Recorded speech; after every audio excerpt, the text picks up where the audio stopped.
বিসমিল্লাহ। রান্না করব রোস্ট, এই জন্য আমি এখানে আদা রসুন আর হলো লবণ আর রোস্টের মশলা দিয়ে মেখে এখন আমি ভেজে নিব। হালকা তেল দিলাম ফ্রাই প্যানে এবং একটু ঘি দিয়ে দিলাম।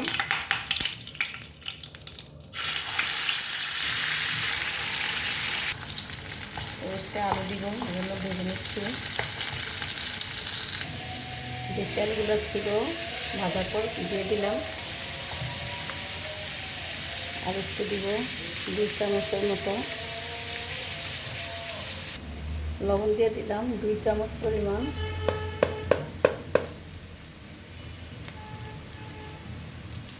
দুই চামচ পরিমাণ আদা রসুন দিয়ে দিব। রোস্টের মশলা সামান্য পানি দিলাম, দিয়ে দিলাম টমেটো সস, অর্ধেক চামচ মরিচের গুঁড়া দিলাম। কষানোর মধ্যে সামান্য একটু গায়ের দুধ দিলাম, সাথে তেজপাতা, দারচিনি আর এলাচ রোস্টের মশলার সাথেও আছে, তারপরেও দিলাম আলগা। দিয়ে দিলাম কয়েকটা কাঁচামরিচ। মশলা কষানো হয়ে গেছে, এখন গোস্তগুলো দিয়ে দিব। আলু তরকারি একসাথে দিয়ে দিলাম কষানোর জন্য। রান্না করতেছি, ফ্রিজে ছিল, ওই জন্য ফ্রিজ খালি করার জন্য রান্না করে ফেললাম। ঈদের আগে খেয়ে শেষ করতে হবে। আসলে রোস্ট পোলাও ছেলে মেয়েরা যদি কাছে না থাকে, দেশের বাইরে থাকে, আসলে সব ভাবা মারি। একটু ভালো রান্না করলে খুবই খেতে কষ্ট হয়। জানি না খেতে পারবো কি না।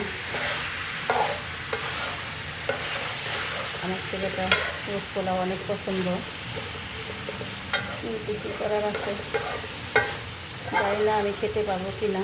যারা আছে বাকি তারা সবাই খাবে, কিন্তু তারপরেও রান্না করতেছি। খুবই কষ্ট হয়। সব বাবা মায়েরই ছেলেমেয়েরা দেশের বাইরে থাকলে ভালো ভালো রান্না, ভালো ভালো খাবার খেতে সবারই মনে হয় কষ্ট লাগে।